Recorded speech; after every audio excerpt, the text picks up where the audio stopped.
been on The L Word, The Gates, and Arrow. On True Blood, she died shortly after shifting into Steve Newland and leaving her child to Sam. Janina Gavankar.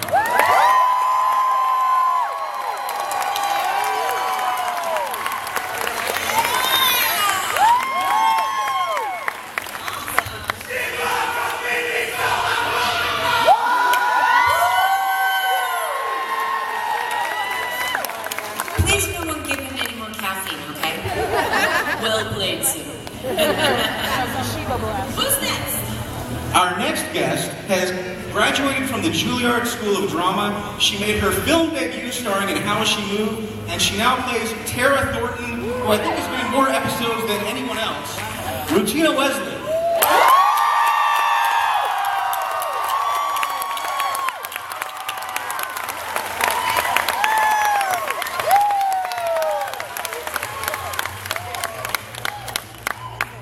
You've seen him on NCIS, Supernatural, and Battle Los Angeles. He left Bon Tonks after asking his vampire girlfriend to wipe his mind. Jim Parrack.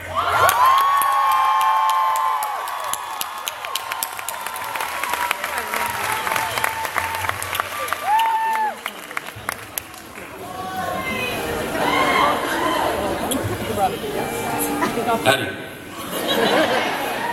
He's been on Lost, Ugly Betty, and Stars in Defiance. On True Blood, he played a werewolf named Cooter. It is Grant Bowler.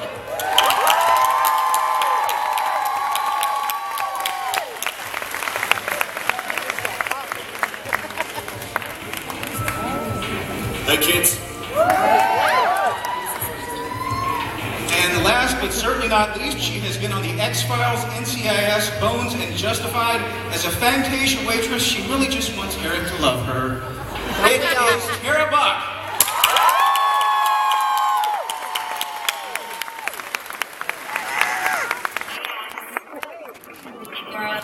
And zombies. Alright, so when we talked to you yesterday, most of you said you just got here. For a lot of you, this is your first Dragon Con. How is it so far? Amazing. So far, so good, kids. I was gonna say fucking nuts. I think it's better than San Diego Comic-Con.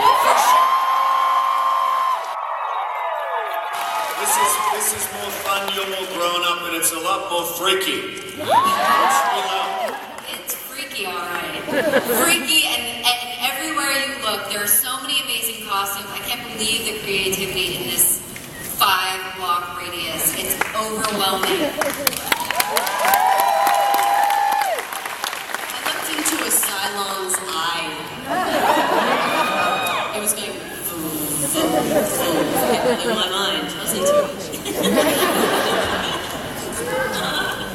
We're going to be taking questions. Sheila, will you hold up your hand?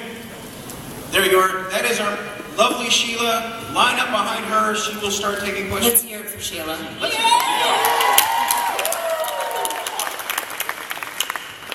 So for those of you that came into the show after it had already been established, what was it like coming in on this show? What is the cast like? It's got to be a little intimidating coming in on a show like this. First, I have a question. Who in this group was with us yesterday for our panel? Raise your hands. Okay, so we can, all right. It's 18. We can repeat all of our answers. Retread. No, it's good to know. Anyone going to take this? I'll take it. I came in third season, beginning of third season, and I have to say this. True Blood to come into as an actor is incredibly intimidating. Yeah. And I remember at about the Act 4, Act 5, Series 3 table read, there are 25 actors around the table. There were several Oscars in the room, and there were more Emmys than you could poke a stick at, and it was bloody terrifying. But the great thing about True Blood, and the great thing about this incredible cast is that everybody would turn up at the table read, and they kind of already be going for blood in the table read. Everybody would bring their A game, their best performance, and you could have shot the read pretty much, and you had the episode. And I love that as an actor. It was amazing to see. And then these guys would all get up from the table, and they were literally in love with each other. And I've never seen that. I've never seen a cast that demanded as much of each other, and at the same time took such good care of each other as the True Blood cast and crew. Yeah. I have to concur because I came on end of season 3, and my first day, it is terribly intimidating. And so you get the best skinny, FYI, from hair and makeup. They really let you know like what the laydown is on a show. So I was sitting down with our fabulous Brigitte, who's our head hair and makeup, and I said, okay, so really, who's a pain in the ass? Like, give me the lowdown.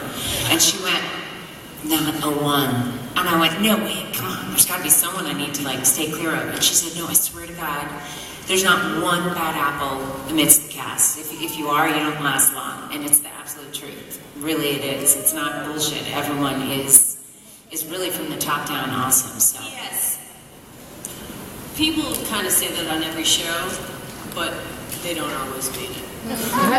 On this show, it really kind of is a special place. And, you know, when you leave, you have to remind yourself that you're leaving into a world where that's not actually a norm. It's special. It is truly special. Yeah. Yeah, I mean, there's a lot of love.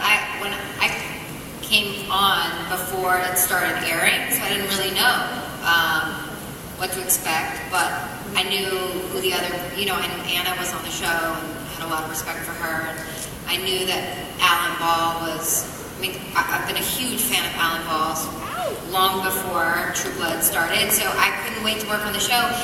And then everybody was so unbelievably nice and cool. I couldn't believe it. I felt like, wait a minute, I thought this was going to be scary and intimidating and really... I suppose it's convenient that if you are a pain in the ass, they could kill you.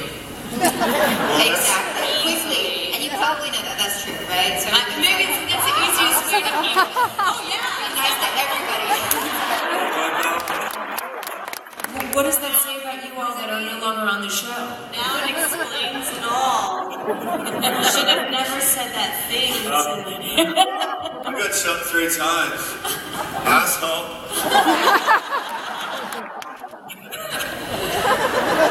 It comes from the top, though. I really feel like, you know, everybody... We just had this conversation today, actually. And it trickles down. So everybody from the creators down to the wardrobe to makeup, everybody loves and cares about their job. And they're genuinely there because they want to be there and they're excited about what they're creating, and it shows. And Jim, we talked about this a little bit yesterday. Hoyt, is there any chance you could come back? Would you want to come back? I don't want to come back, but I think that there is. I think that there is a chance. I mean, obviously, when they leave it open like that, that was one of the things that was exciting. But like I said yesterday, I think to their credit, they told a really, really good story to leave. It wasn't some inconvenience to. You know, they were let's find a way to get rid of somebody. It was the culmination of what we saw from episode 1 over the course of 5 seasons. And I think that to go back would probably be for the sake of some television convention, to give a little spurt of, oh, guess who's back? And I think that in a way that would do a disservice to how thoughtful the constructing of the first, of the whole story we told. So